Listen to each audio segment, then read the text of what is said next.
Sakal Gunaarnavasya Vande Guru Sri Charanarabindam.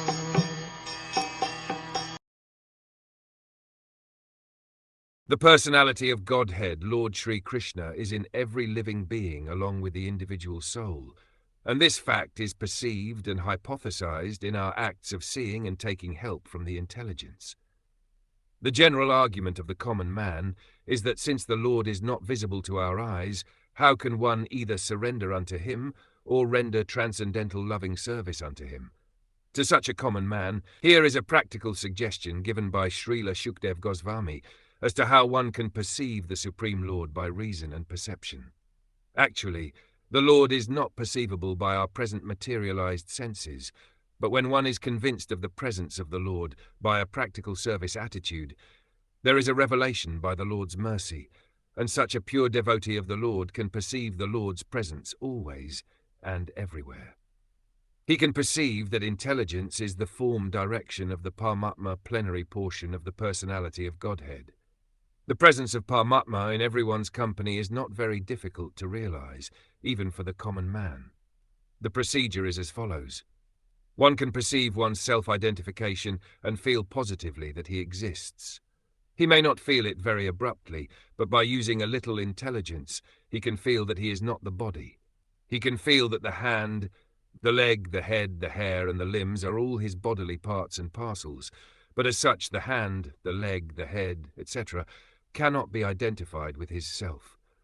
Therefore, just by using intelligence, he can distinguish and separate his self from other things that he sees.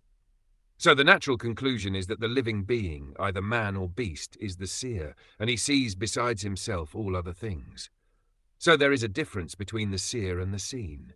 Now, by a little use of intelligence, we can also readily agree that the living being who sees the things beyond himself by ordinary vision has no power to see or to move independently. All our ordinary actions and perceptions depend on various forms of energy supplied to us by nature in various combinations. Our senses of perception and of action, that is to say our 5 perceptive senses of 1 hearing, 2 touch, 3 sight, 4 taste, and 5 smell, as well as our 5 senses of action, namely 1 hands, 2 legs, 3 speech, 4 evacuation organs, and 5 reproductive organs, and also our 3 subtle senses, namely 1 mind, 2 intelligence, and 3 ego, 13 senses in all, are supplied to us by various arrangements of gross or subtle forms of natural energy. And it is equally evident that our objects of perception are nothing but the products of the inexhaustible permutations and combinations of the forms taken by natural energy. As this conclusively proves that the ordinary living being has no independent power of perception or of motion, and as we undoubtedly feel our existence being conditioned by nature's energy, we conclude that he who sees is spirit, and that the senses, as well as the objects of perception, are material. The spiritual quality of the seer is manifest in our dissatisfaction with the limited state of materially conditioned existence. That is the difference between spirit and matter.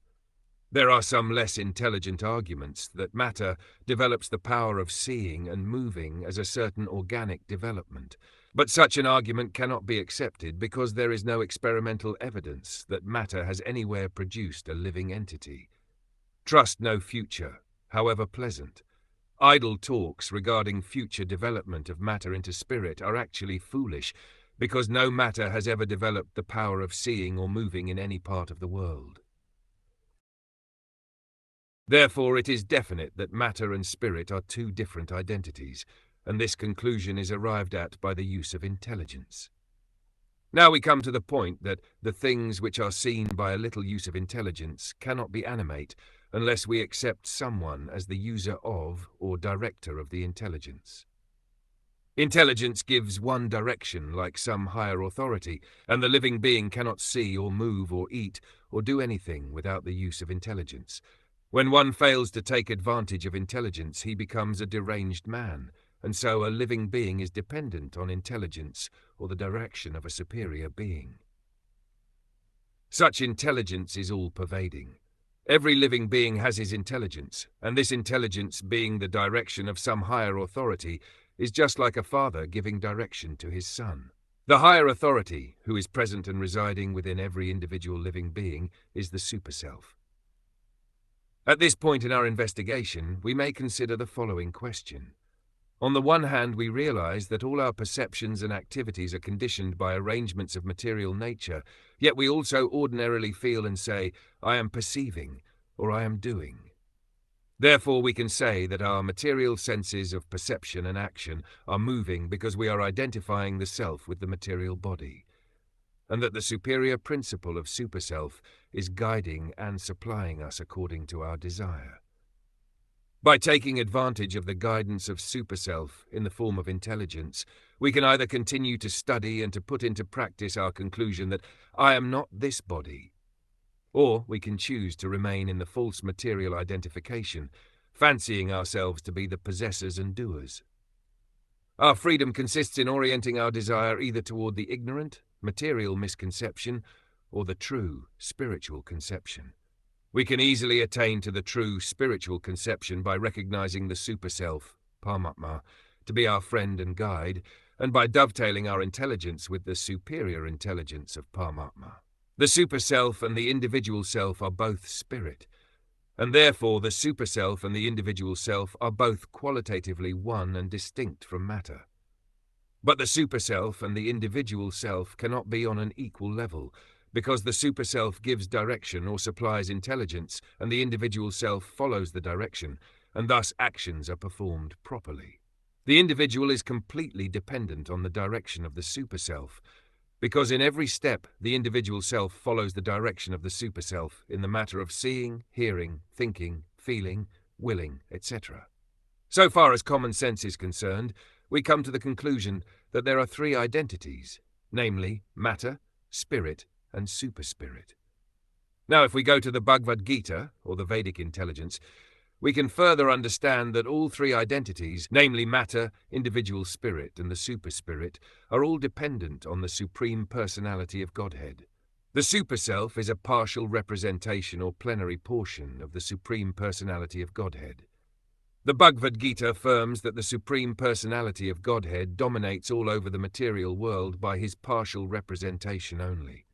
God is great, and he cannot be simply an order supplier of the individual selves.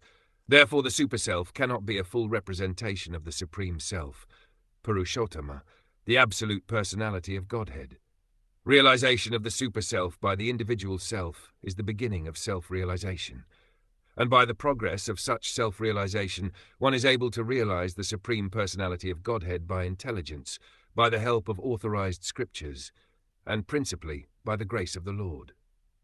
The Bhagavad Gita is the preliminary conception of the personality of Godhead Sri Krishna, and Srimad Bhagwatam is the further explanation of the science of Godhead. So if we stick to our determination and pray for the mercy of the director of intelligence sitting within the same bodily tree, like a bird sitting with another bird, as explained in the Upanishads, certainly the purport of the revealed informations in the Vedas becomes clear to our vision, and there is no difficulty in realizing the Supreme Personality of Godhead, Vasudeva. The intelligent man, therefore, after many births of such use of intelligence, surrenders himself at the lotus feet of Vasudeva, as confirmed by the Bhagavad Gita.